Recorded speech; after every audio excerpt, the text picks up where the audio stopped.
Hi, this video is all about some reading strategies that can help you with three key pieces of successful reading in college.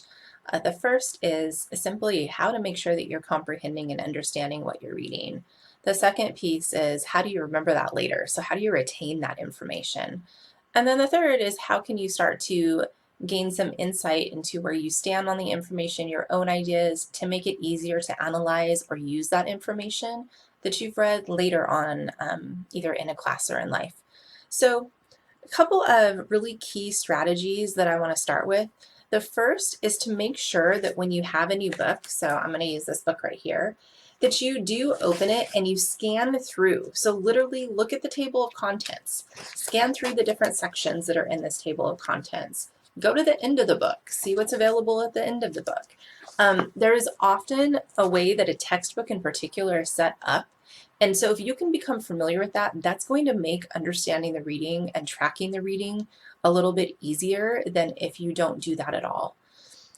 Another strategy is to really pay attention to anything that is in headings or subheadings. And in fact, if you're someone who finds note-taking to be advantageous, in other words, helpful, when you do your notes, you can even organize your notes as an outline set around those different headings and subheadings, because those are like dividing it into sections. It's saying, hey, there's a different point here. There's some key information in this. And so if you use those as a way to kind of guide what's important in a text, that can really help. Again, just making sure you're understanding the main information, but then also with being able to track it and come back to it later. Besides heading and subheadings, it's really easy in a text to not pay attention to like visually what's on the page. So if there is things like bolded words, if there's graphics, charts, little sections that are divided off for some reason, pay extra close attention to those, because those are actually often emphasizing key stuff that you want to get. And it's something that it's easy to gloss over or to not really pay attention to.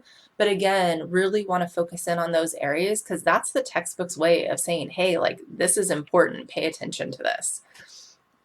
In addition, some textbooks, the way they're set up is going to have like content where they're describing, key terms, key definitions, some sort of approach. And then in that same chapter, they might have some essays or articles or other types of information to help you understand that content.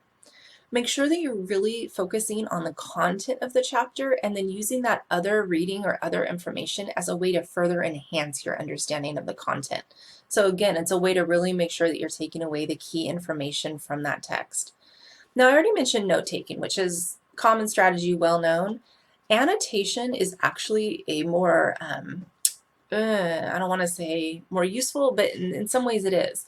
It actually has higher retention rates as far as information. And so what annotation is instead of taking notes on a separate piece of paper, you would literally take notes directly in your textbook. That could mean writing in your textbook.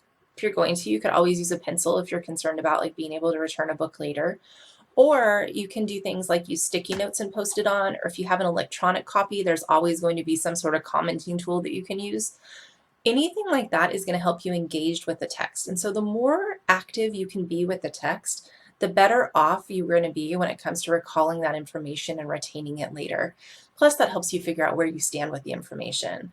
When you're annotating, some key things that are helpful: paraphrase or summarize that information in your own words. So if you read a section, you're like, okay, a couple of paragraphs, let me go ahead, 2 or 3 sentences, let me rephrase that. That's going to help you also retain that information. And again, the more you can do that directly on the text that you're reading, the better it's going to be. Something else that you can do to kind of help you retain information: go through those heading and subheadings and flip them into a question. So if there is a subheading, I'm just going to pull one out of this book really quick since it's in front of me. So there is a heading titled Ancient Rhetoric Today. So if I wanted to flip that into a question, I might be something like, how does ancient rhetoric matter today? Or why does ancient rhetoric matter today? Or how has ancient rhetoric impacted writing today? So you flip that into a question, and then as you're reading that section, you try and answer your own question. And again, that's a really great strategy for making sure that you're pulling out key information and retaining information. So again, it's just another tool to use to kind of gain that deeper level of understanding that you want to have with text. So just to kind of recap, I'm not going to go through like every reading strategy that exists. There are lots out there, but a few key things. The headings and subheadings I already mentioned, paying attention to anything that's bold, charts, graphs, pictures, definitely using annotation. You can take notes on note cards. So like if there's definitions you're trying to remember, that's a great strategy for remembering definitions. You could also record audio notes. So for everyone, writing doesn't work as a memory tool, but maybe it helps you to actually speak things out loud. Most of us have some sort of smartphone device. Break that out and use it. You can talk and record notes and then listen back to them later. Again, making sure that you're focusing on the main ideas. So don't get so stuck in the details or in the weeds of a text that you don't get the bigger picture points that that chapter or author or website, whatever it is trying to get across. Anything that gets repeated multiple times in a text is always something to pay attention to. There's some significance to something being repeated over and over and over. And then again, just making sure that when you do have a new text in front of you to scan it. See how long it is, see how complex it looks to read, see how it's set up. All of those things can help just make sure that the reading comes together in a really clean manner. These strategies combined, when you're applying them, even though it may take a little bit more time up front, it's actually going to save you time later in the quarter when it comes to applying that information or remembering it. And the more that you do these, the more natural and easy they become. So again, pick and choose whatever you think is going to work best for you, but these are some strategies that you can pull from to make sure that you're gaining everything that you need to out of your texts.